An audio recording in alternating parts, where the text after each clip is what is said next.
All right, so welcome to the March 2025 talk, and it's a joint meeting between HAWK as well as the Charlotte Wildlife Stewards, which is our Charlotte chapter.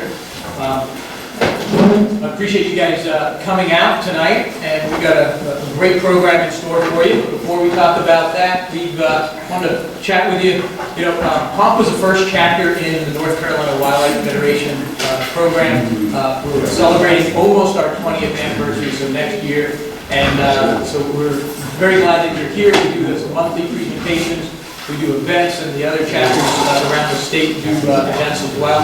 Matter of fact, the Charlotte chapter is one of another 20 chapters now that we have around the state, which is really fantastic. Chapters growing around. So if you're visiting and you're in Asheville or northeast North Carolina, there are chapters being opened up. So if you're interested in participating with it, come see one of us. We'll connect you with who you might need to help out with.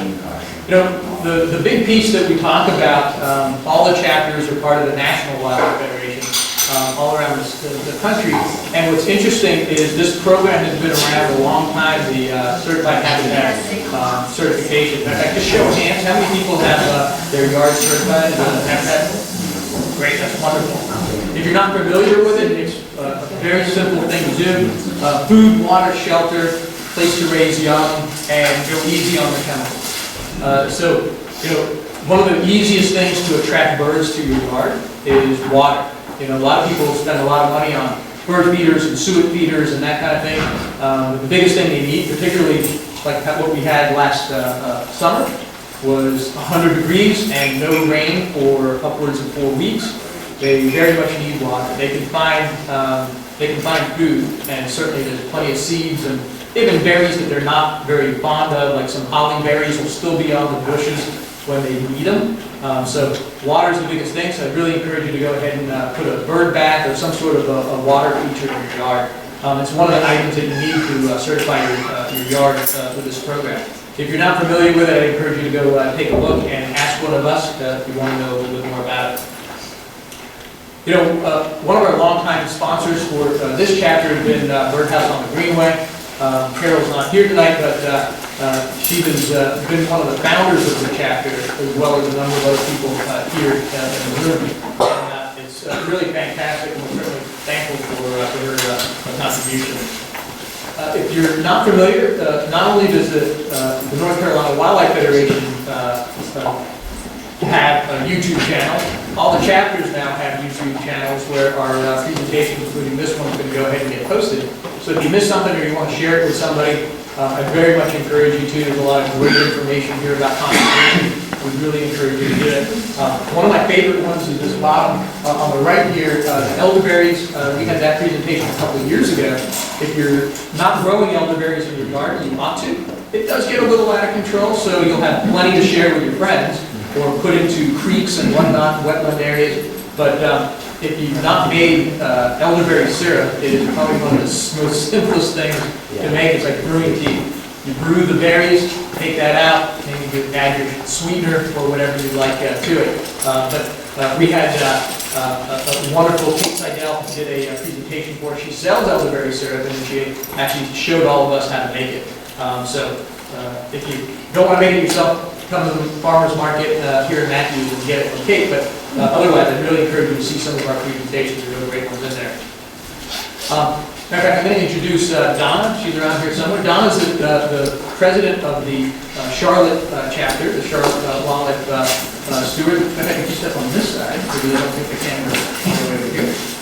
Do you want to talk about a couple of the opportunities they have to volunteer? Okay, yeah, so we like to think of us as a boots on the ground chapter. We have a lot of volunteer opportunities, and one that's coming up later this month is the clean up the Briar Creek at Chantilly. This is part of Stormwater's Creek Week. So if you can't make our event, I encourage you to look up the Stormwater Creek Week and find one that maybe you can. But if you want to do this, you can go to our website, which is charlottewildlife.org, and the sign up is on there. It's also on our social media.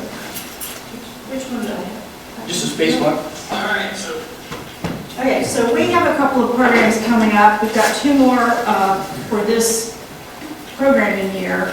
Next month, we will be meeting, our chapter will be meeting at Stewards Baptist Church, which is on Sardis Road, right by Providence Day. So if you want to come for that program, that would be great. So it's going to be about turtles, specifically box turtles and more. And this is with a woman that's on our leadership team, Katie Carpenter. She has a rescue called Unsheltered, and we're really looking forward to that.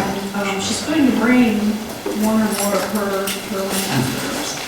And then in May, our program will be on backyard conservation, and that will be a program kind of goes along with this certification of your wildlife habitat. And I will mention, last year, National Wildlife Federation put out an article, and Charlotte, the Charlotte area, had the second most certified wildlife habitats in the country.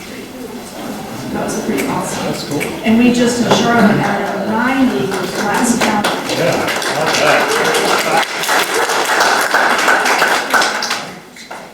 So anyway, even though I always learn stuff at these programs too, even though I've been doing this in my backyard for a long time, I'm always learning something.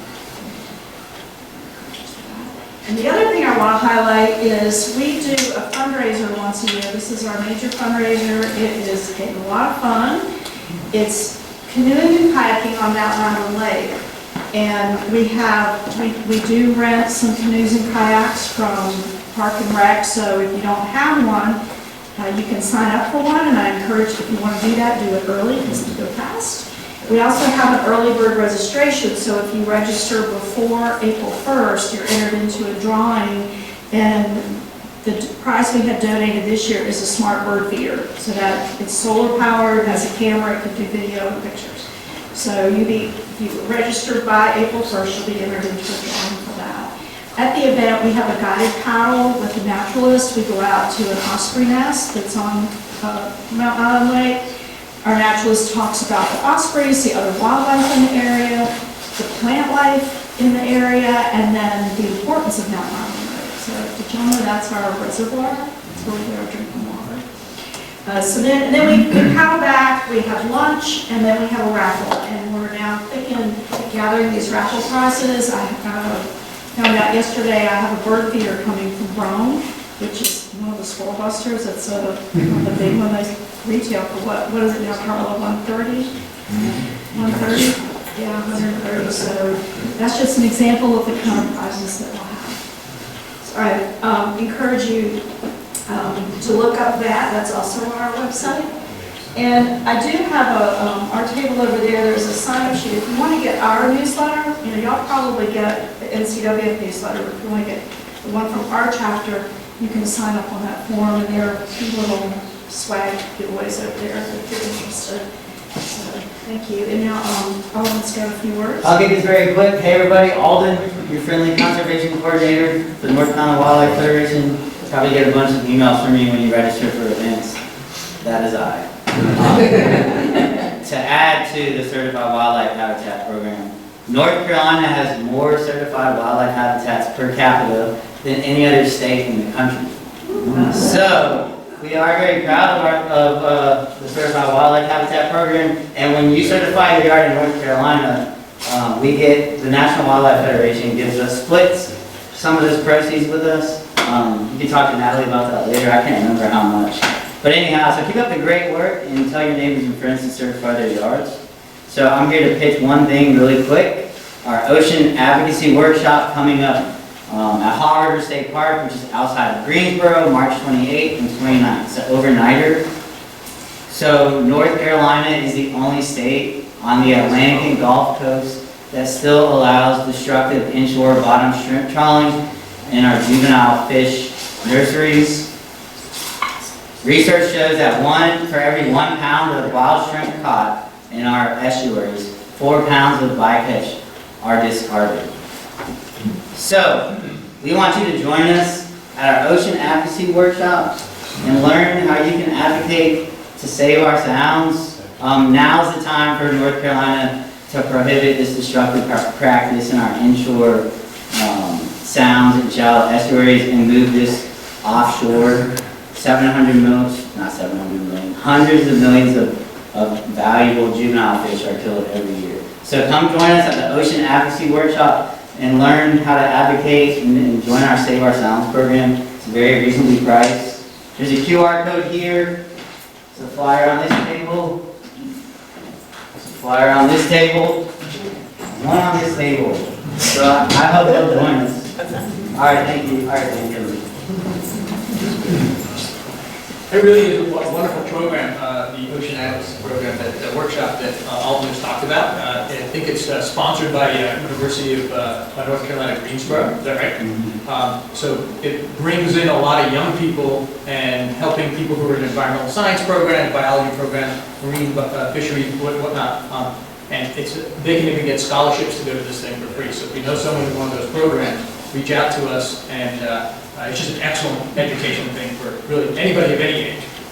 This Wild on Water is also a fabulous program. You'll enjoy floating in the water. It's an easy kayak. It's not a lot of hard work, but the best part is really getting a biologist that has like a Britney Spears microphone on, speaker on, and we're all floating in the water, and we get basically a presentation like this, but in a lake.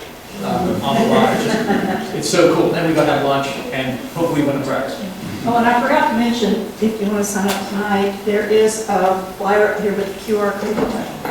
Yes, Don's got that QR code. Go ahead and snap it. Make sure you never take pictures of QR codes, by the way, unless you know who's putting it up. Like if you just happen to find one somewhere, don't snap it. But if you know, it's one of ours. All right.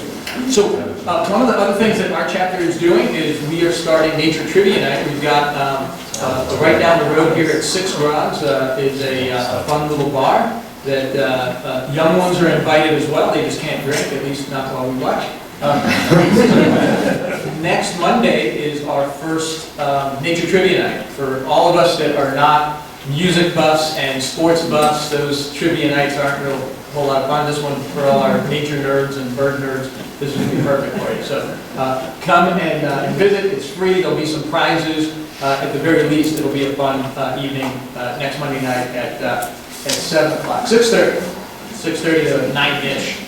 So come and enjoy it right here, just down the street. Our flagship program we do twice a year. Earth Day with Kids in Nature Day is in April, and we just call it Kids in Nature Day in October.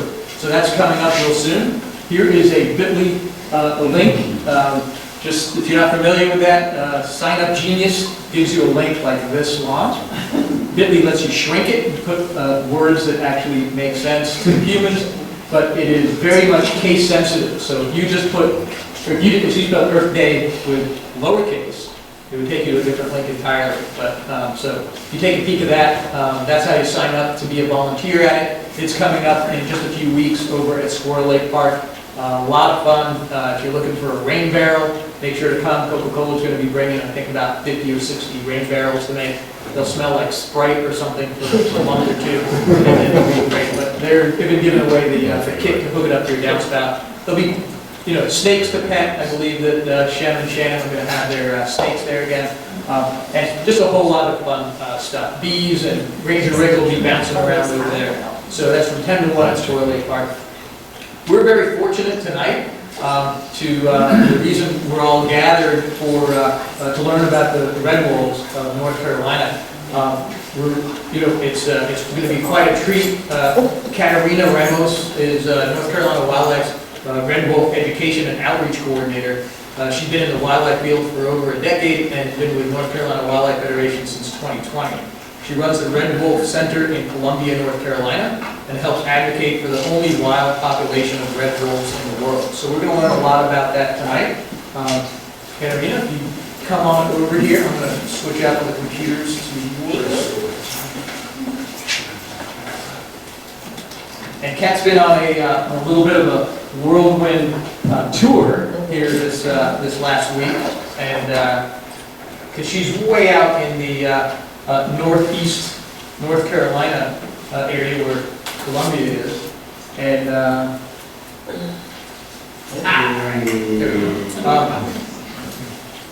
so she's been going to a lot of the chapters doing this presentation, so we should have a nice smooth presentation as long as you don't trip on any of these cords. You stay over there. All will be good. Yeah, nice. All right. So, hi y'all.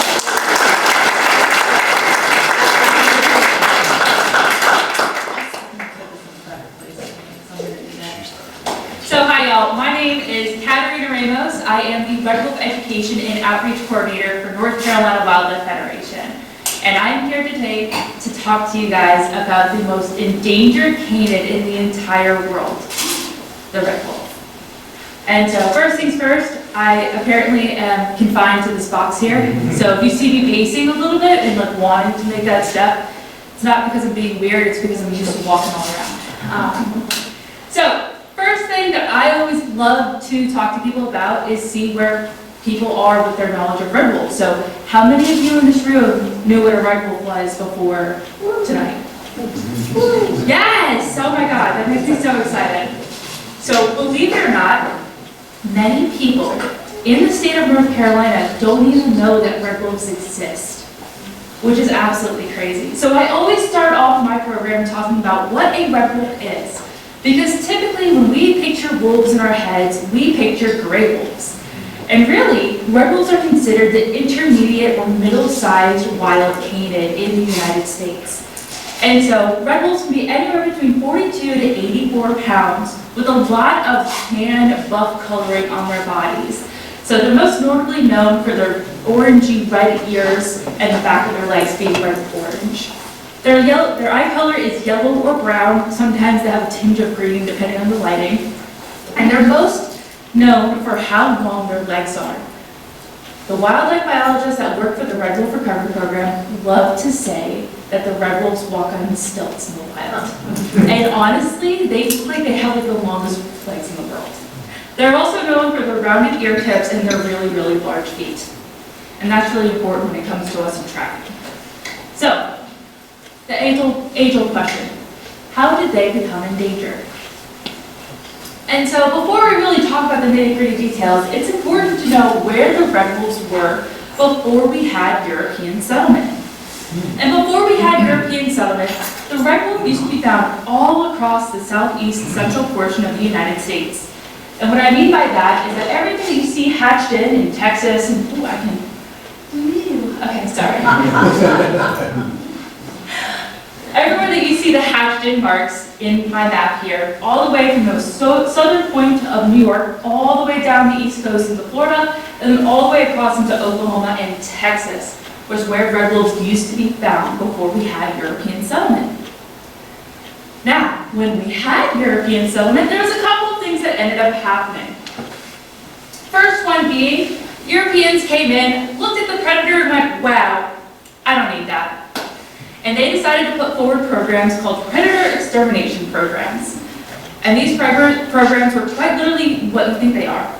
They are programs built around harvesting predators and people getting paid for harvesting predators. The whole point of these programs was total eradication of predators on the landscape. And this is due to a couple of reasons. One, European settlers thought they could be the top predator. Two, they really just didn't want any kind of predator in the environment.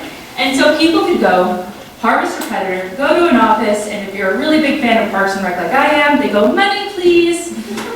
Yes, some people got that reference. Every time I make that joke, I'm like, is someone gonna get it? Sometimes it's dead silence, but I'm like, okay, that happened. So they made entire livings off of predator extermination. There was zero regulation. Like I said, the main goal of predator extermination programs was to eradicate your predators. The other thing that started happening is we had European settlement. They started having families. And much of the disappointment of my own family, kids move out. I regret that choice. I'm sick of dishes. That being said, as kids move out, they build their own houses. And then of course you gotta visit your mom and dad. So you go and have a road from your house to mom and dad's house. Well, and then of course you need a road to get to the grocery store. So you have a road from your house to the grocery store to mom and dad's, back to your house. And you know what, might as well make another road to your friend's house. And it keeps on growing and growing until you have Dollar Generals popping up literally everywhere in Walmart. And so this brings a really unique issue for the red wolf. As we've developed out land, we've started experiencing what is called habitat fragmentation. I keep on wanting to take a step in this direction, but no. We started experiencing what is called habitat fragmentation. So those of you that are going to be taking your SAT anytime soon, habitat, environment, fragmentation, to break up.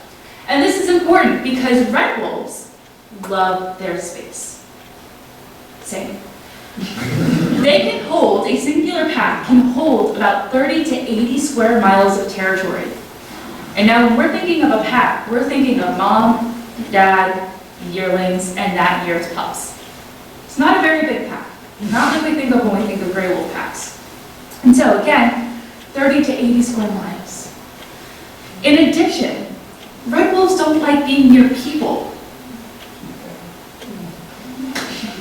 I don't blame them. You know, it's okay. It's all good. I'm not judging. So as we have this region of the United States continuing to be built out, continuing to be developed, and continuing to have a larger population of people, it became harder and harder for the red wolf to survive.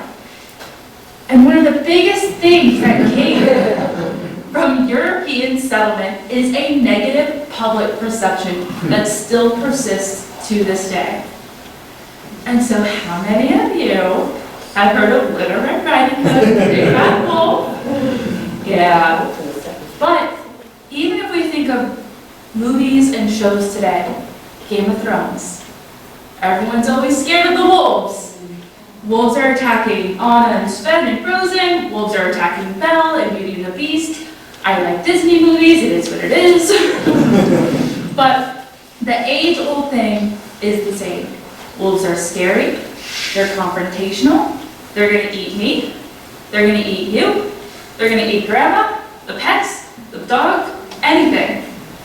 They are scary animals and we should not have them.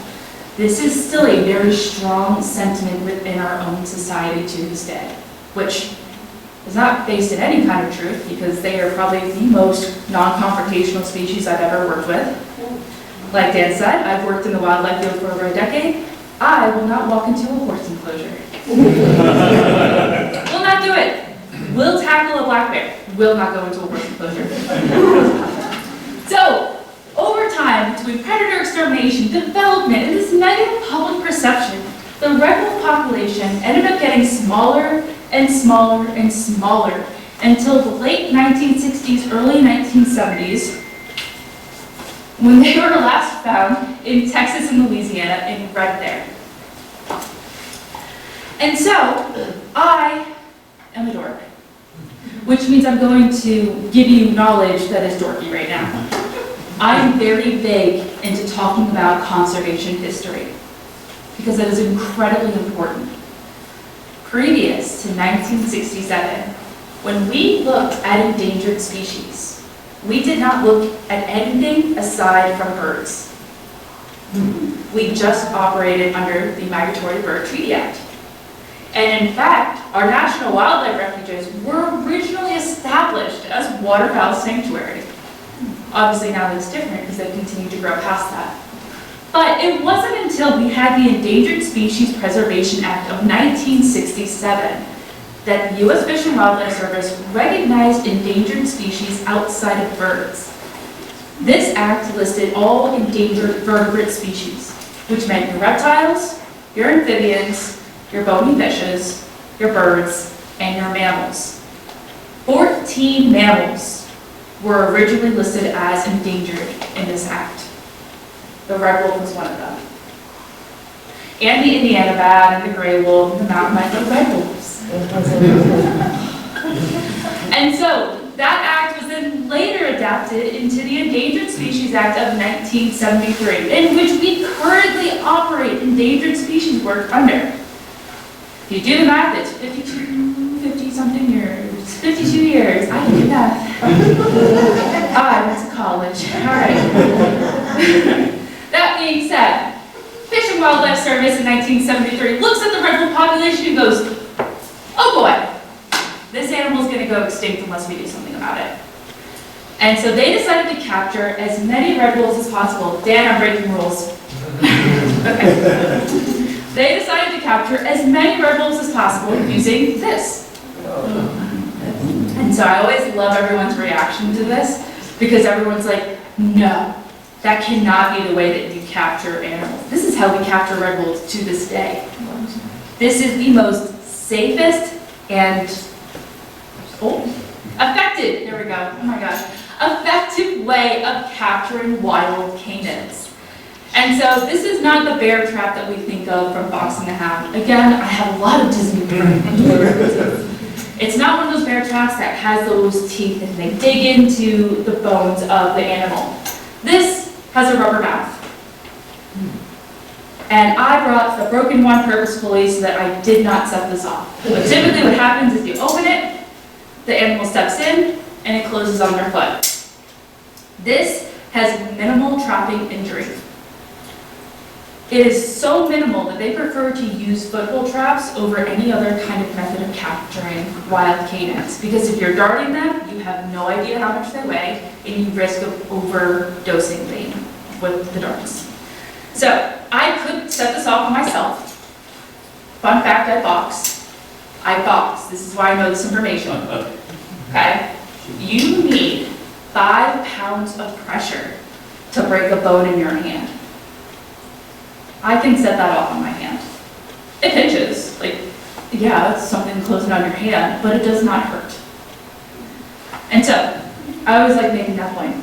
So Fish and Wildlife Service tried catching as many red wolves as possible from this region, and they caught over 400 canids. Now I say canids for a couple of reasons. It could be a red wolf, absolutely, that's what we were aiming for. It could be a coyote, or it could be a red wolf coyote hybrid. And something that I did not mention earlier is that as we were losing our red wolves due to predator extermination and habitat fragmentation, coyotes were figuring out how to survive. And it started becoming hard for red wolves to find other red wolf mates. How many of y'all grew up in a small town? Any? Those of you that grew up in a small town, I think you get this joke. So, you're in your small town. You can picture a population of people that you would willingly go on a date with, right? You're like, yeah, I'd go on a date with you, that'd be fun. Then there's that population of people that you wouldn't touch with a 20-foot pole.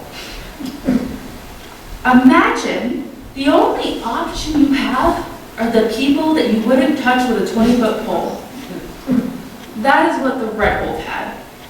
So, you know, coyotes are a little bit smaller, they're looking around for a mate, and they're like, you know, I can't find another red wolf. And the coyote's like, hey, I gotcha. And unfortunately, the red wolves are like, well, I'm desperate. So let's have puppies. And so from the 400 canids that were captured in this portion of Texas and Louisiana, only 17 were deemed to be red wolves. And 14 of those 17 were determined to be the least amount related to begin the very first captive breeding program of red wolves. Every single red wolf that we see to this day is related to one of these 14 individuals.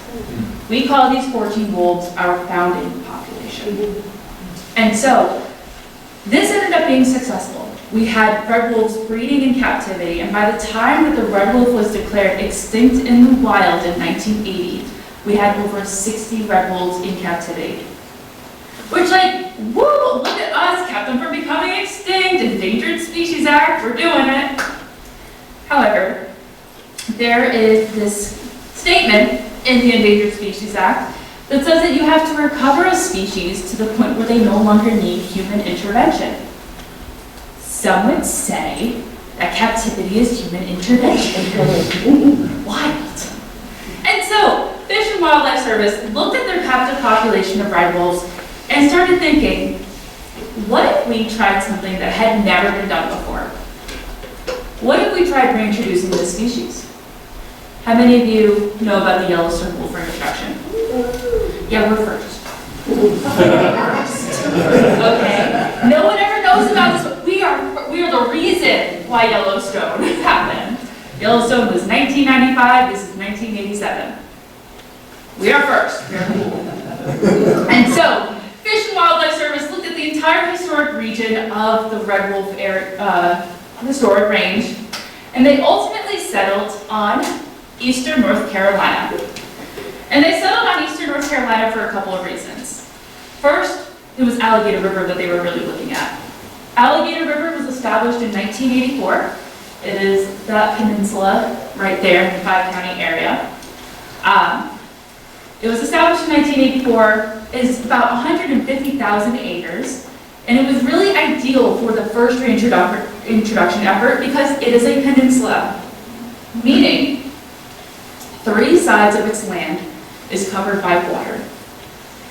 And this is super important for Fish and Wildlife Service because they are attempting something that had never been done before, and they wanted the most control over it while also still creating a wild population if it's successful. Having one exit point from the peninsula made it the most ideal location for them. The other thing that Fish and Wildlife Service was looking at was people. You guys all live in Charlotte. It's so great. You guys have fast food restaurants. It's amazing. I live in Columbia, which is Terrell County. I have less than 3,000 people in my county. I don't have a fast food restaurant. I have a Dollar Tree. My closest Walmart is 50 minutes away. I just got a Target 50 minutes away. I'm not near civilization. I am 28 and my hobbies are crocheting and sitting in my house. It is what it is. It's too far to go to the bar. So not a lot of people, which is great because again, the Red Wolf doesn't like being near people. The other thing is that if you look at my map here, you can see multiple national wildlife refuges highlighted in that dark green color. We have a lot of land in eastern North Carolina, and more specifically in our 5-county area of Beaufort, Dare, Hyde, Washington, and Terrell County.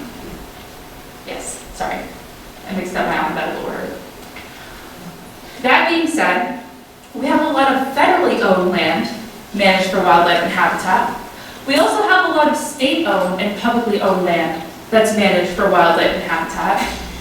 And then we also have a lot of private land that is managed for, you guessed it, wildlife and habitat. A lot of people make their money in our region off of renting out their hunting land, which is awesome because it means that we have what is called habitat continuation. And so another SAT prep word for everyone, habitat, environment, continuation, continue. I know. We're learning new things with cats today. This is really great because again, red wolves need their space. They love having a lot of space. Having all of this connected habitat is super important for their long-term survival. And the last thing that Fish and Wildlife Service was looking for before reintroducing the red wolf was the absence of coyotes. And in 1987, we did not have coyotes in eastern North Carolina. And so, on September 14, 1987, Fish and Wildlife Service released 4 pairs of red wolves onto Alligator River National Wildlife Refuge. And in the very next year, they had the first litter born in the wild since being declared extinct in the wild. And so this program became a huge success. They started learning all these different ways of how to recover these animals by using captive wolf reintroductions, island propagation, acclimation pens, fostering. And so this population grew, and it grew, and it grew, and it grew until it reached a height of 120 red wolves in the wild in the early 2010s. Present day, there is a known population, which is a population with these super fashionable, beautiful orange collars, of 16, and an estimated population of 17 to 19. Which always makes everyone look at me and go, what happened? And trust me, I have the same reaction every time I look at the number difference. Why? And the biggest thing that I can say is that coyotes started making their way into eastern North Carolina. Fun fact, coyotes are in 40 49 out of the 50 states in the United States. Who can guess which state they're not in? You know, I want people to say Alaska so confidently. Everyone else does it at the Red Bull Center, and not a single time during this tour has someone said Alaska confidently. You guys always get it right. Yes, it's Hawaii. Gosh. So, coyotes started encroaching into eastern North Carolina in the early 2000s. And this was a huge issue because at this point in time, Red Bulls didn't have orange collars. They had black collars. And so, people who were not interested in having coyotes on their land were shooting them, as most people do out in rural areas, but were not able to tell the difference between a red wolf and a coyote. And I have a nice little display here that shows the red wolf next to the coyote, and you can see some considerable differences.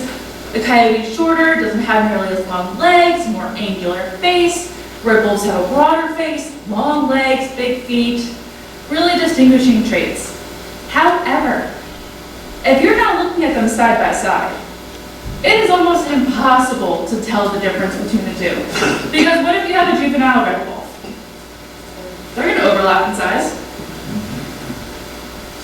And so gunshot mortality started skyrocketing with our red wolf population.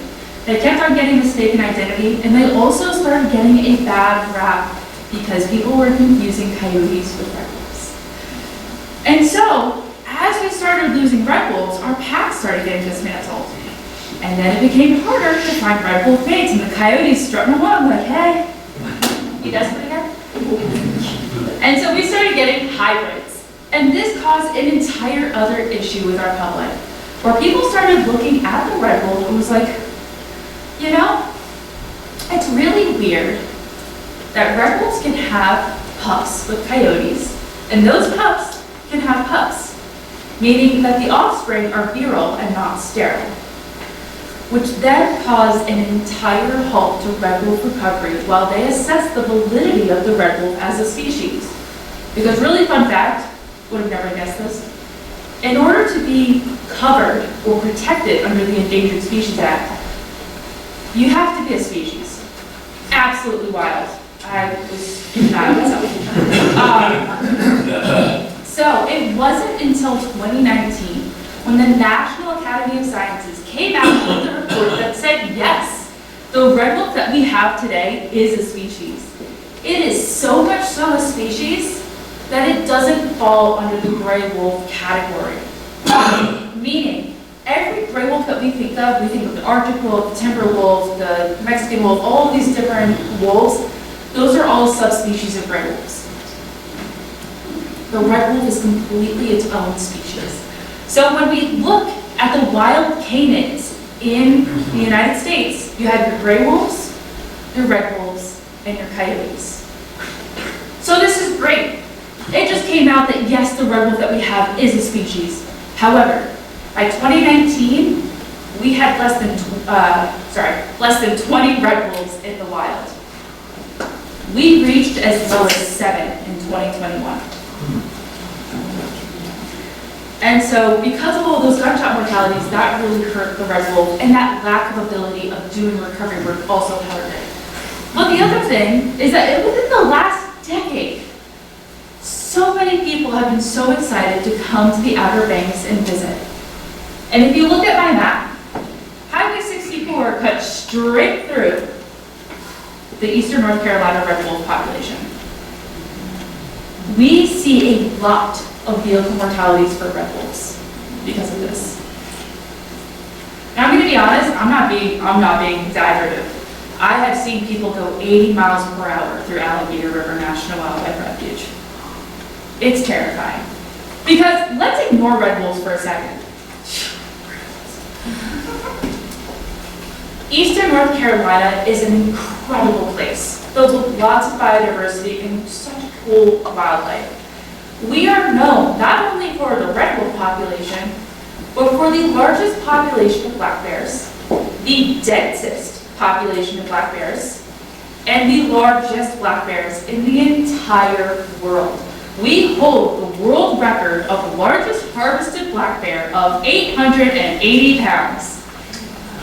That is not an outlier. People regularly get 800-pound black bears during the hunting season. People specifically travel all the way to eastern North Carolina for our bears. So, let's picture this. You're excited. You're going to the Outer Banks. Oh my gosh, beach time. You're going 80 miles per hour, but it's like, oh, whatever, no big deal. I just want to get that faster. And a black bear jumps out in front of you. Does anyone in here drive a Ford Bronco before I make this joke? Good. No one should drive a Ford Bronco. They have the worst crash rating I've ever seen in a vehicle. They hit anything going 35 miles per hour and they go. So, just fun facts. Crash ratings are super important. I'm a car person, so but people do end up losing their lives by hitting our wildlife. And of course, hitting a black bear that's close to 800 pounds, going 80 miles per hour, that's like hitting a wall.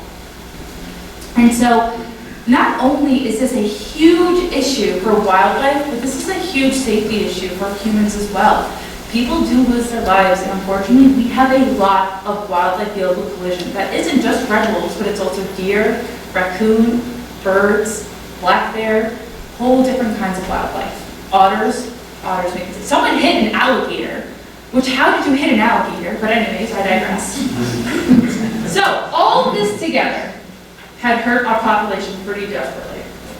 But really big changes happened once this report came out. First, multiple nonprofit organizations started putting their effort towards red wolf education. That's me.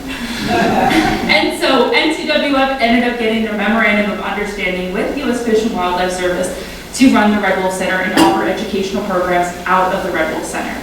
Several other organizations have stepped forward in trying to create more contact with the local individuals and within the public in general about red wolves.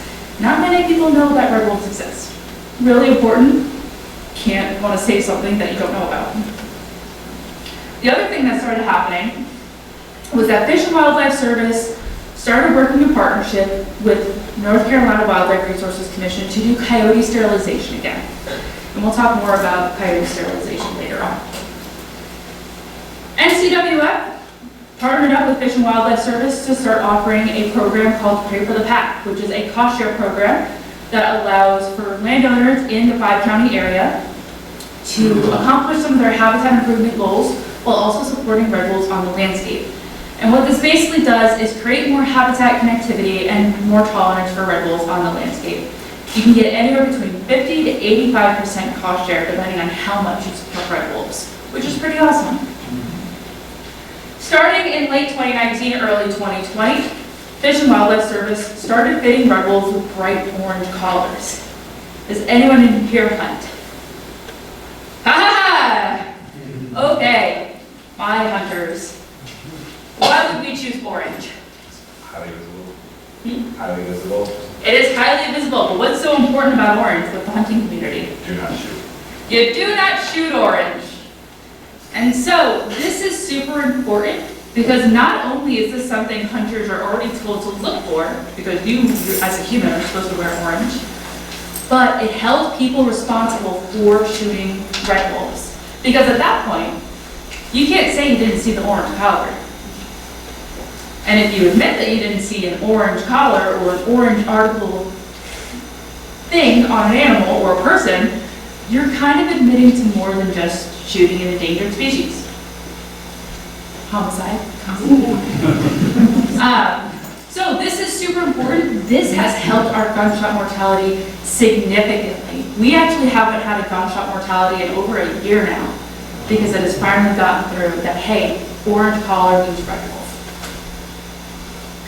A really exciting piece of information is that in December of 2024, Fish and Wildlife Service, North Carolina Department of Transportation, and North Carolina Wildlife Resources Commission came together and submitted a grant request for wildlife crossings in eastern North Carolina. It was announced in December 2024 that they would be a recipient of this grant to be able to install wildlife crossings. And so this is amazing because it does help with our wildlife vehicle collisions, not only just for the red wolf, but for all kinds of wildlife. Though, it takes a while to install these things, so we're probably looking at significant years from now for it to get installed, but it's a great step forward. And so the other thing that got to finally start happening again is our methods of recovery. And though it never really stopped, captive breeding is a huge aspect of the survival of red wolves in the wild. And so currently there are 51 facilities that house red wolves under human care. We have about 270, and we proposed about 28 breeding pairs for this breeding season. Meaning this spring, we have 28 possible litters being born in captivity. Granted, we have about a 38 to 45% success rate with successful breeding pairs. Captive breeding is quite literally the backbone to red wolf recovery and red wolf genetics. Like I said earlier, we started with a founding population of 14 wolves. You can get inbreeding pretty fast if you're not careful. And so, what basically happens is each year the captive breeding program meets up in a summit of sorts, and they figure out who they're going to breed to create the most genetic diversity across these 14 lines. And it is similar to a room the size of this. They have huge sticky pads that are meant for each facility. So there's 51 of them across the room. And then each red wolf is either a blue sticky note or a pink sticky note. As you can imagine, blue for boy, pink for girl. And they go and they look at the captive population, and there's a couple of different individuals that are highly ranked for their genetics, and they'll be chosen, and it'll be, okay, I have 2445, and I have 2292. I have a boy and I have a girl. Can they breed and make a good genetic pairing? And then someone that is way smarter than me and studied genetics types into the computer and goes, and they'll look up and go, yes, that is a good pairing. And so we'll go, we'll put the sticky notes down on the facility they go to, and then you draw a big heart. We play matchmaker. Is that, do they do that based on DNA sequencing? Yep. Okay. We have every single genetic profile of every red wolf that exists. It is intensive. I'm scared of that software. I looked over the geneticist's shoulder and said, wow, this is why I look at behavior. Okay. So this is a very careful process, and it's quite literally the reason why we still have red wolves and a healthy red wolf population in general. So with this, our captive wolves also help us with reintroduction in other ways. And so we can do captive wolf reintroductions. However, it is not the most effective way of adding new individuals into the environment. They have a very low success of living in the wild, whether it's because they were too habituated to humans and they gave up on hunting and sat at someone's back door, or because they did not know how to fully live in the wild.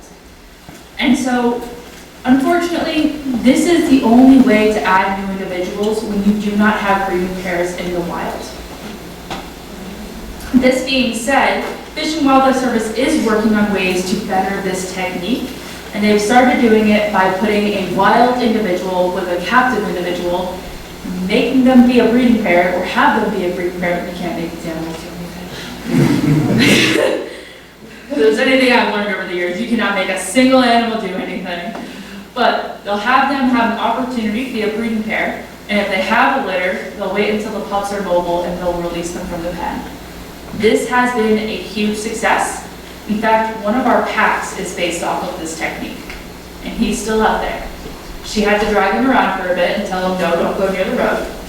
But he is still out there and still serving strong for the pack. The biggest obstacle for captive reintroduction, who wants to take a gander at what that could be?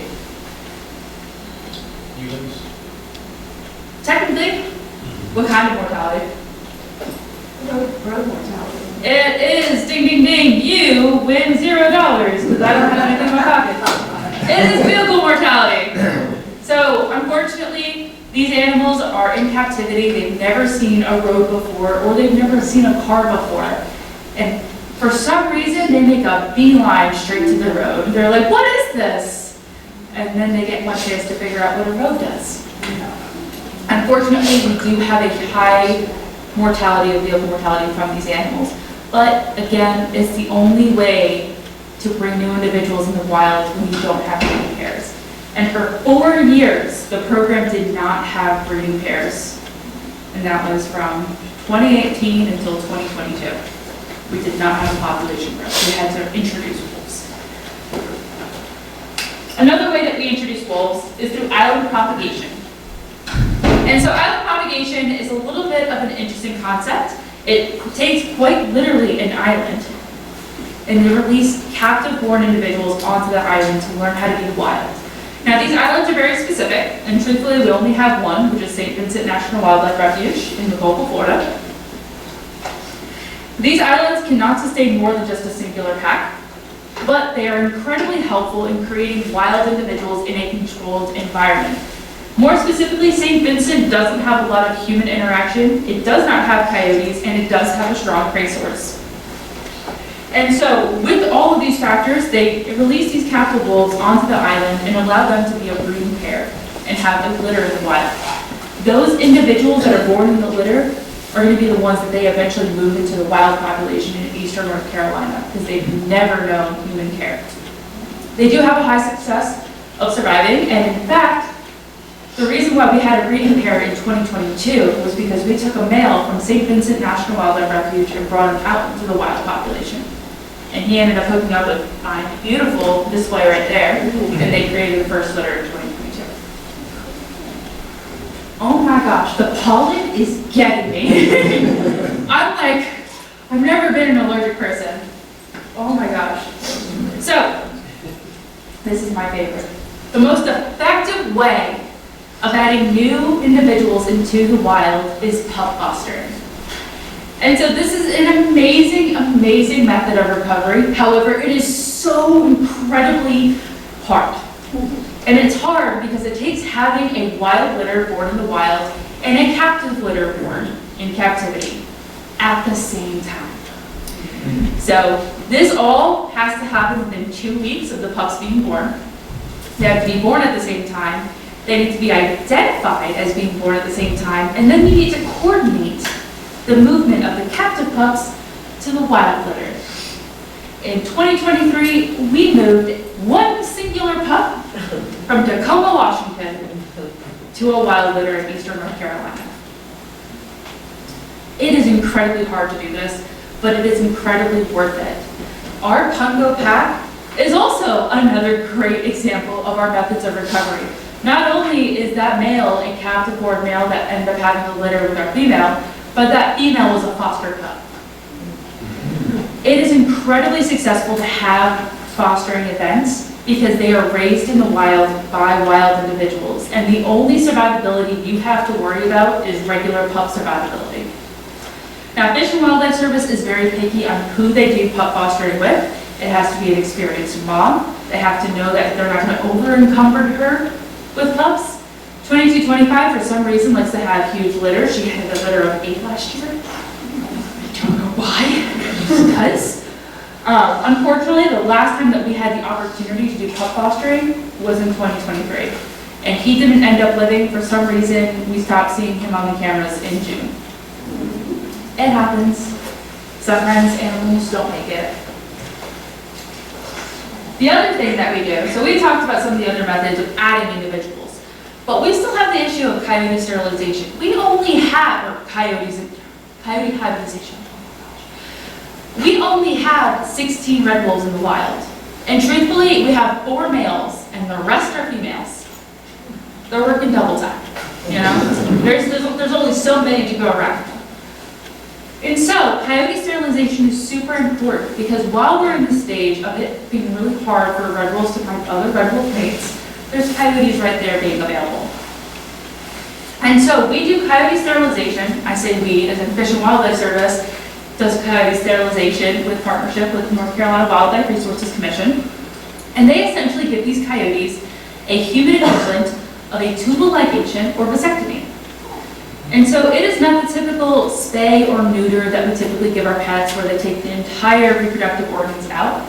They keep the reproductive organs in, but just render them useless for having pups. And so we do this with the assumption of the placeholder theory. And the placeholder theory essentially states that if you have an animal in the environment that has all of the drive to want to defend a territory, but no way to act on that drive, they're just going to hold that territory. And what this means for the red wolf is that if we have a sterilized coyote out in the landscape, they still have all of those hormones from their reproductive organs telling them that they have to defend territory, they have to fight other animals for the territory, and try to have pups. But we'll never end up having pups. So if they're with an intact coyote, they're not having pups. And if they're with a red wolf, they're not having a hybrid litter. We haven't had a hybrid litter born in the wild since 2021 because of this work. In addition, this is super great because as the red wolf population grows, they'll kill off or displace coyotes. And so during this time when the populations are at such a low number, I have wolf fur on my collar. Are at such a low number, it is super important to have these placeholders so that as they grow, they're able to displace them and continue to work on recovering the species. Sterilized coyotes are fit with a bright white collar. No, they do not stay white over time. It happens, they get dirty. And people can shoot collared coyotes.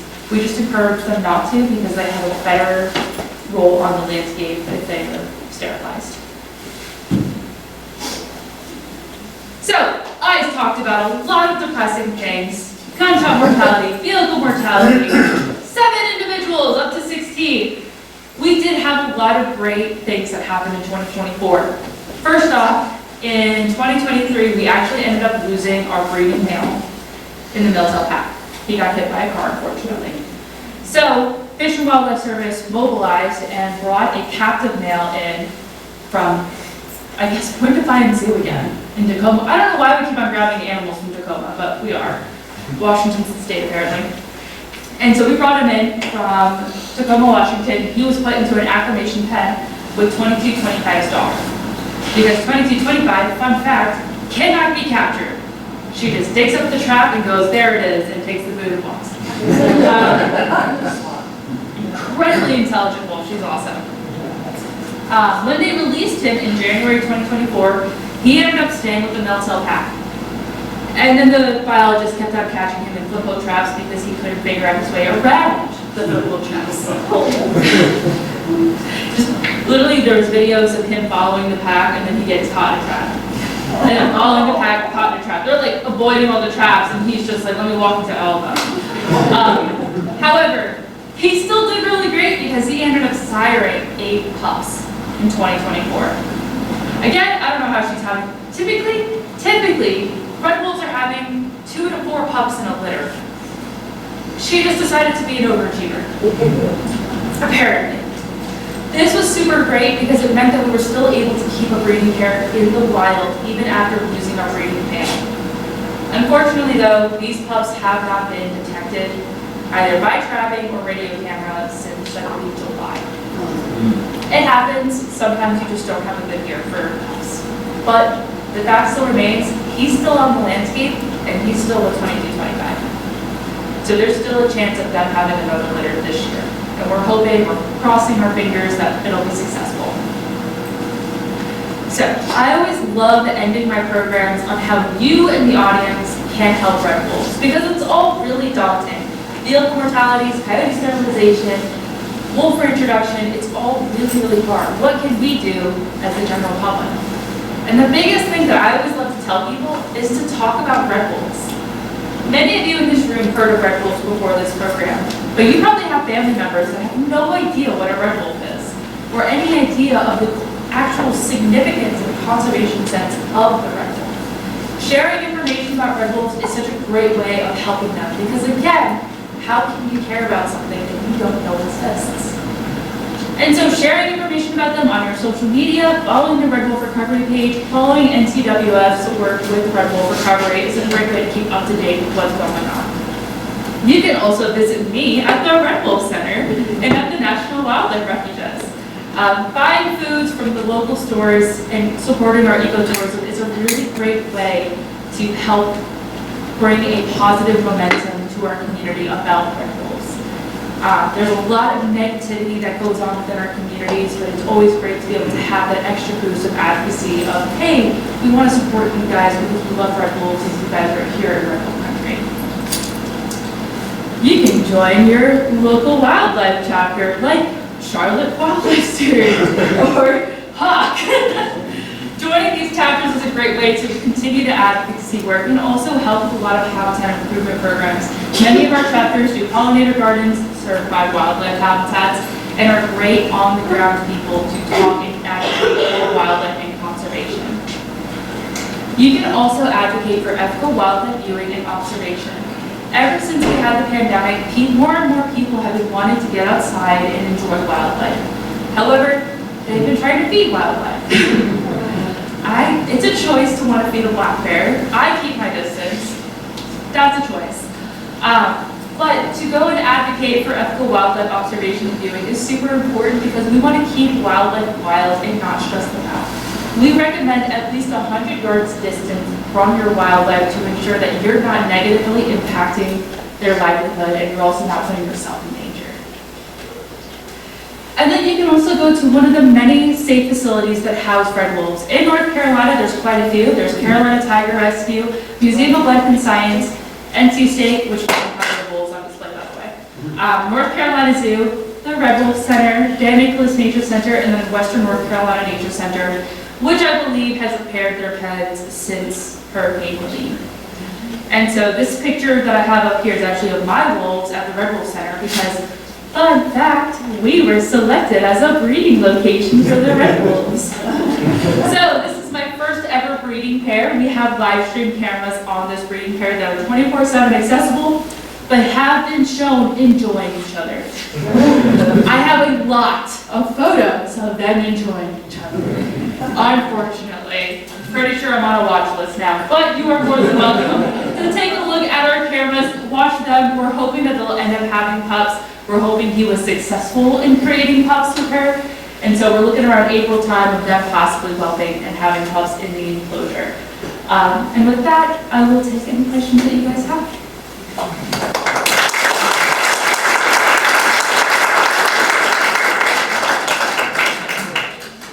If they do have pups, will they be released into the wild? The pups are most likely going to be the first line of pup fostering capabilities. So we're hoping that if these pups are born at the same time as a wild litter to an experienced mom, that we'll be able to foster those pups into that litter. Does the orange collar impact their ability to hunt? I know the deer can't see orange, but what about the other birds? No, we have not seen any issues with the red wolves being able to hunt. However, if you want to feel how heavy this collar is. So these collars, a lot of people have a lot of questions. You can pass it down. A lot of people have a question about these collars because they do seem pretty heavy. And the reality is that we actually don't put collars on red wolves unless the collar makes up less than 3% of the wolf's body weight. So, unfortunately, young pups do not get collars. Meaning we can't track young pups, but we have to wait until they reach that weight class to be able to get a collar so it doesn't hurt them in the long run. But in terms of the color of the collar, we haven't had any issues with that. Or at least we haven't seen any issues with that. How was the pup introduced to be a foster? It's so great. So they go into the den, they get one pup, and they go squeeze, and it's peas. And they get another pup and they go squeeze, and peas, and they just rub them all together. So, it gets even better. The reason why we choose the first 2 weeks of life is A, the pups don't typically have their eyes open yet, and B, mom is so big with her maternal drive that she can't count. She goes, yep, that sounds about right. Come here, you smell a little weird, but it's fine, we'll fix it. And we consider it a successful foster event when mom either moves the entire den and takes all the pups with her, or she just keeps everyone in the den. Unfortunately, we won't know the full success until they're becoming mobile and we see them on cameras, but we've had a lot of great luck with foster pups surviving and coming to adulthood.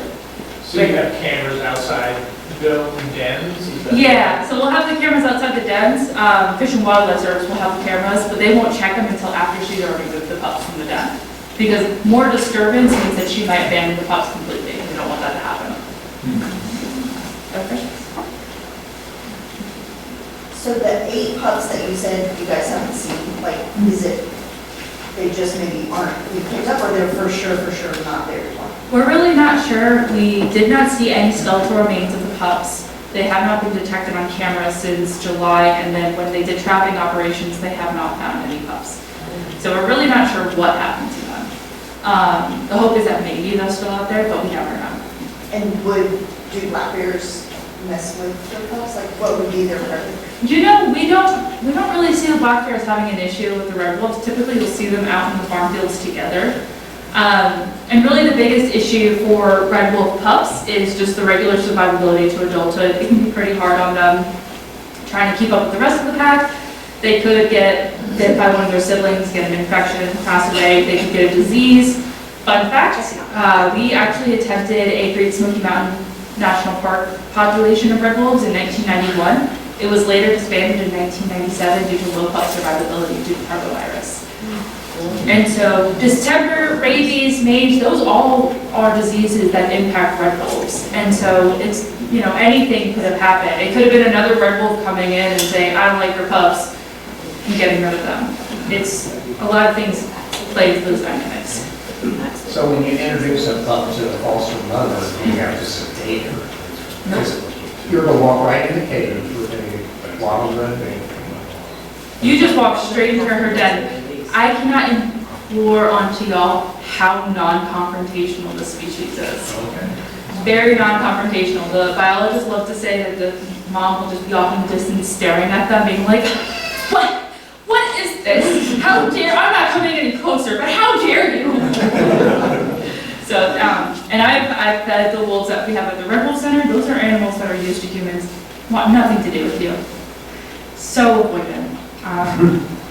And maybe met one red wolf that was super habituated, and it was because it was very against protocol with how he was raised. And even still, he was very skittish. As soon as he walked into the enclosure, he was like, oh God! Do they tend to use the same dens?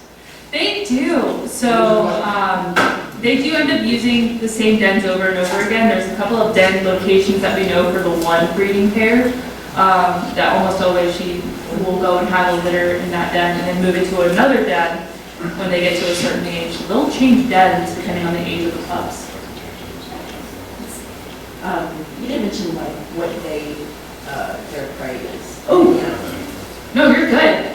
There's so many different things to touch on in these programs that I always have to truncate with what I say. So the main diet for red wolves is, of course, white-tailed deer.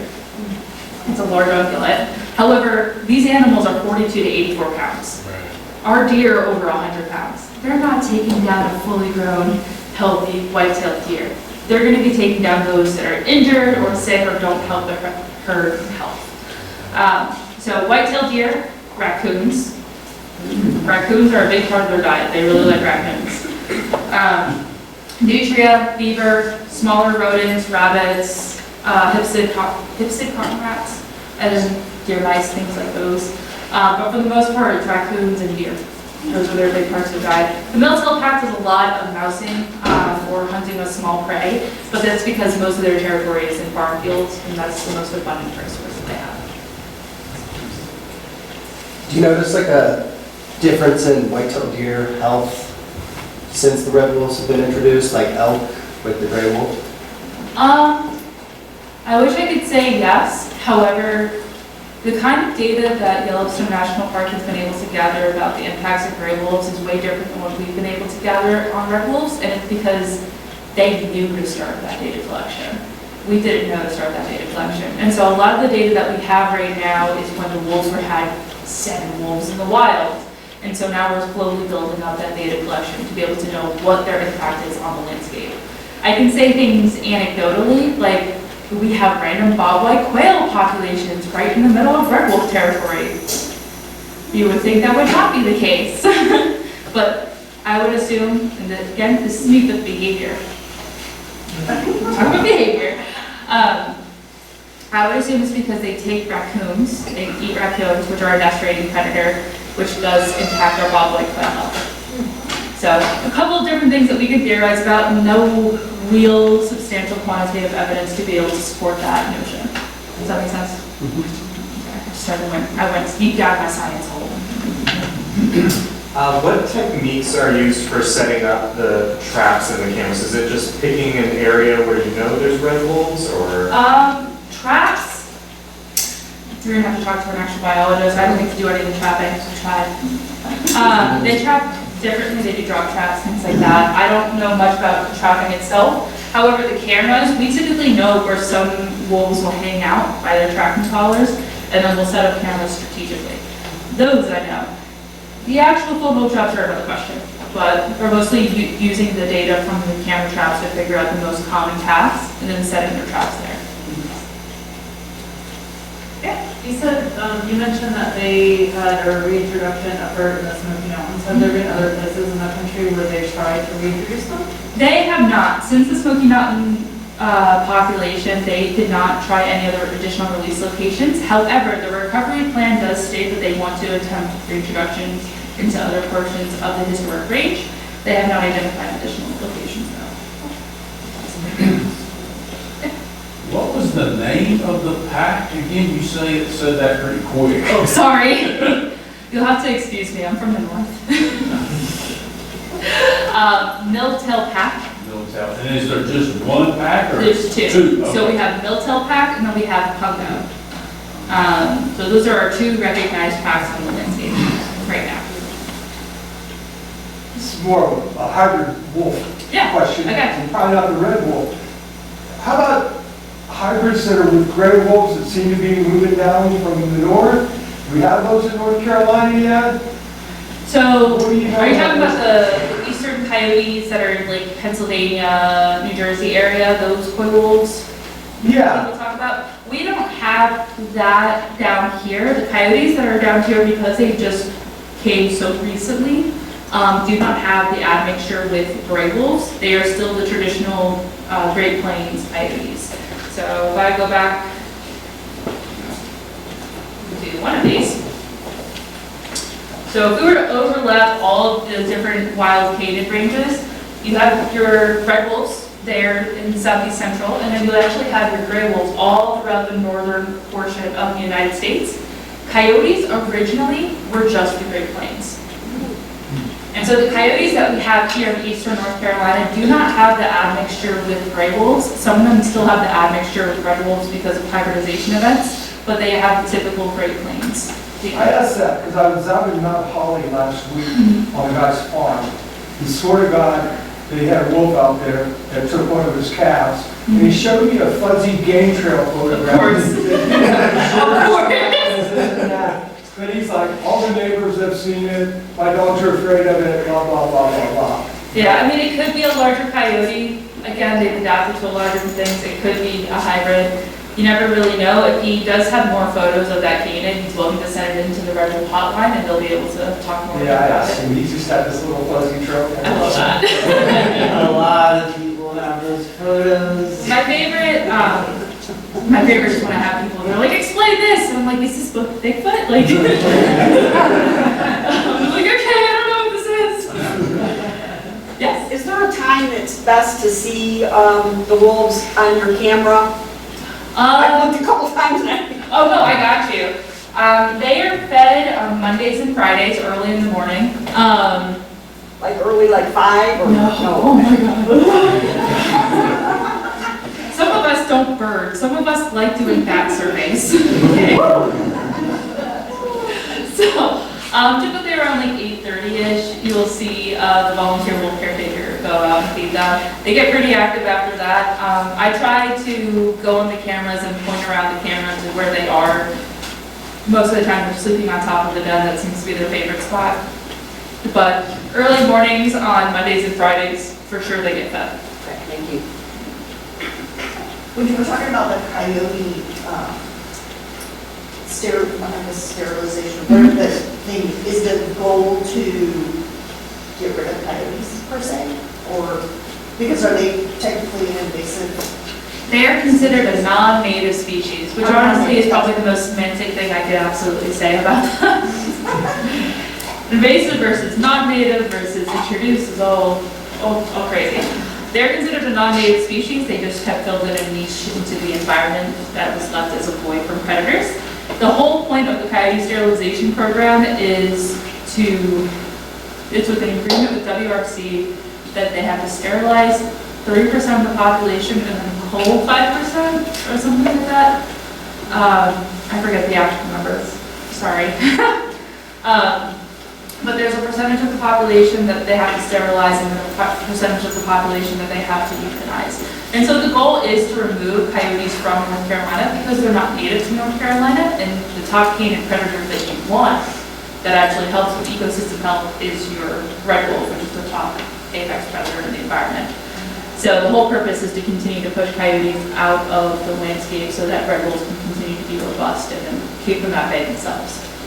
Since the coyotes are maintaining like a territory line, do disputes between coyotes and red wolves ever happen? Are they like dangerous to each other? Red wolves are dangerous to coyotes. Honestly, when you have robust red wolf populations, they don't tolerate coyotes. They only tolerate coyotes when they cannot find other red wolf mates. And we've seen that. We've seen coyotes getting kicked out time and time again when red wolves are able to find red wolf mates. Sometimes killed. I hate to ask this kind of, but any danger right now to the funding of some of these things with what's going on with our government? Oh my God, it's swallowed water rock. Sorry. Next question. Good answer. Skip that one. No, at this point in time, there's several nonprofit organizations that are ready to protect the Red Wolf Recovery Program and our wildlife, including North Carolina Wildlife Federation. So at this point in time, we're just continuing as we can, and we'll continue to fight the good fight for our wildlife and our wild spaces as it's needed. Nice. I have a question. So I'm going to get you next, because I've seen your hand. Sorry. I've recently read a book about the gray wolves in Yellowstone. Okay. And one of the things that I found really interesting is how when there would be like buffalo, bison and killed being by a bear, that sometimes the wolves would come in and there'd be a little, sometimes a little tussle, but then even sometimes the bear would be on this end and the wolves would be on this end, Is there any interaction like that with the bears and the wolves, or is it just because the wolf population is so small, it's not a thing? I've never seen dynamics like that, and I've never seen photos dynamics like that. Mostly what we end up seeing is wolves hunting in the farm fields and the bears in the background looking like deer grazing all the seeds on the ground. Would the bears, if the wolves make the kill, would the bear kind of maybe run them off? And again, I haven't seen anything like that, so I can't definitively say either or, because it's just not something that we've encountered. We're going for you now. That's it. Whatever you're asking, you're asking. In talking about the coyote population here in North Carolina, because they're non-native, what kind of number is that? Like how many are there, and how quickly do they produce compared to obviously red wolf in this situation? So this is my favorite. Some people say 400. Some people say 4,000. Just tack on an extra 0. There's actually really no big consensus on whether or not where the coyote population is at. I will say coyotes biologically are a very fascinating species because they are meant to survive. They are really good at surviving near humans and human inhabitants in broken up habitat. And so the biggest issue for them is that they have compensatory breeding, meaning that they notice a void in their populations, or they biologically notice this void in their populations, and they have more robust litters. And so this is an advantage that they end up having biologically that red wolves do not have. And so the reason why the red wolf population gets decimated so hard is because they do keep these really large territories, and it is harder for them to recover biologically, whereas coyotes are meant for this kind of live fast lifestyle. They only breed once a year, just like red wolves do, but they just have more robust litters. So that one red wolf that breeds really, really well, are we certain she doesn't have any, like, coyote lineage Oh, no. or that? That, she is red wolf. Because I was gonna say, she somehow inherited the coyote ability to make a whole bunch. Her lineage, so the only reason why I know this is because I have an intern that spent hours doing her entire family tree. Oh. Like her family. Oh, So she's to got the family. family line. Like she went down the rabbit hole. Found pictures too, which I don't, she has a good use of the internet. I thought I was good at it, she's way better. But no, 2225 is related to 1743 and 1849, who 1849 was the old matriarch, and then her parents came from the Gator pack, and then that pack was derived from one of those original 8. So she is part of a very robust genetic line that is known for living long on the landscape and doing really well at surviving on the landscape. Her aunt lived to 14 years old, which is the longest living wild red wolf, and then her mom lived to 13. So very good genetics in that line. She's just, there's also there's some biologists that talk about the possibility of your resources being well, meaning that you'll have more pups or more of a higher fecundity in your litter. And so that could also be the case. They hold a very small territory for their pack, and it's because they just have so much resources available to them that it's not that much pressure on them. How many are in her pack?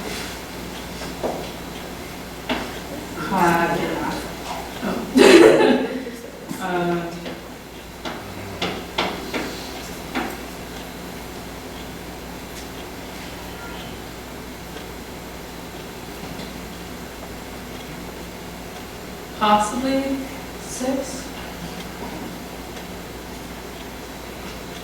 8, sorry. And are they all related to her? Yeah. or- Most of them, actually all of them are related to her, except for 2191. 2191 is the only one not related to a single wolf on the landscape right now, which is a problem. That's also another issue we have with our red wolf population.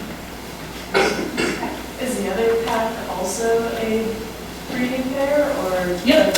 So the other pack is 2307 and 20, oh my God, I forgot the number. So the other pack is the male and female, the male from captivity. They have 2 daughters that are on the landscape, and then the female, the breeding female, has her sister, who's a transient female, and runs literally all over the place. Tracking her is a nightmare. And so they are a solid pack of 4 with 1 transient female in the area. How do you get the DNA samples, or how do you? So when a red wolf is captured, and if they were not a red wolf, say they were a litter that was undetected and they got captured during the trapping season. When they capture red wolves, they will take a blood sample from those individuals and they'll get that tested. Well, how do they capture them? Oh, you mean with the trap? Yeah. Okay. Then they just can't move. They become immobile with those. I don't really. No, they'll still move around. They'll get caught on their toes. Oh. And then biologists will go in and kind of restrain them and then tranquilize them. Oh, that's what I was going to ask. Yeah. Okay. No, they get tranquilized. It's safer Okay. for everyone. Okay. Safer for everyone. Do they do it like entire, like they get like a blood sample, a urine sample, or They do get measurements? They all do that stuff? measurements. They look at dentition, so they look at the wear of the teeth. They get a blood sample, and then they also, depending on how old the animal is, they'll actually do vaccinations to help them with heartworm, distemper, rabies, all that kind of stuff. Obviously, it's only lasts for a certain amount of time, but it's just another booster to that population. If we detect a litter in the landscape, what ends up happening is that they'll go in, sex the litter, see what their sex ratio is, how many males, how many females in the litter. They'll put a pit tag in the pups, and then they'll take a cheek swab sample for their genetics. And so when they catch them again, if they catch them again, it isn't it, they'll catch them, read their pit tag number, and they'll already have their genetics, so all they have to do is take the measurements of their leg length, their teeth length, and their skull shape of the teeth. A lot of science in it all. Sorry, kind of a deranged question, but I know the black-footed ferret reintroduction efforts involve cloning. So we actually, I'm so excited. Okay, we get to go down the rabbit hole. Yes, everyone's now locked in on this. So black-footed ferrets is a little bit different because they have a lot more struggles with captive breeding. In fact, they actually had lost their original captive population of black-footed ferrets, I believe, back in the 70s, and then they were able to reestablish it in the 80s because they found another wild population of black-footed ferrets. They're notoriously horrible at reproducing in captivity. It's very, very hard conditions to mimic. So a lot more research has been gone into cloning black-footed ferrets to help with their populations because of how hard it is for them to reproduce under captivity. However, the red wolf does not have that same issue, so the pressure hasn't been there. But we are now archiving semen and egg samples from, sorry, I'm like, that'll make a snack store. That we are taking in samples of eggs and sperm from the red wolves at the possibility of artificial insemination, but at this point in time, we're not looking at cloning for the species. But that is something really cool that the black-footed ferret does, I really love, and I think it's really neat. Anyways, other questions? The original Texas, Louisiana location, is that just devoid of red wolves and never reintroduced again to that area? So, what's really cool about the Texas, Louisiana population of canids is that they started doing research on those canids because they're a little bit bigger than your average coyote. And they found that there is still red wolf genetic remnants within those populations at levels that are pretty high too, like pretty high content. And so there's a lot of research going on down there as they look at what the genetics is like, what that could mean for the red wolf population, because there may be genetics that live that is not currently present in our red wolf population. And that can help a lot with our genetic diversity. And so there's a lot of research still going on with those canids down there. Nothing that's significant to our recovery efforts yet. And one last question. When you were saying about the coyotes, how they have to kind of make them, and then that's why are doing so well. Maybe there's a chance, could there be a chance that the red wolves could get some of those same traits too, like they would start to be able to recover at a higher rate? That would be changing a lot of their own classification. So the reason why red wolves are considered a top predator is that they control their own populations. Coyotes can continue to reproduce and live in closer densities than the red wolf can. And so that's kind of the biggest issue out there. I think Dan's gonna kick me out. I know you're edging your way in. Like, I go too long. I will stand here and we will talk for like hours. You guys have no idea. This is my special. My family is done. Listen. Thank you so much. Yeah.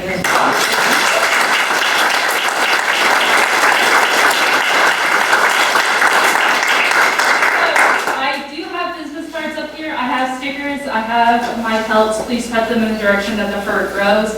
Please note that my business card does have a number on it. That number does not exist anymore. If you have questions, please email me. That is the best way to contact me. Lots of different stuff up here. You're welcome to take a look at it, feel it, all that kind of stuff. I got a that. I don't know when that happened, but it happened.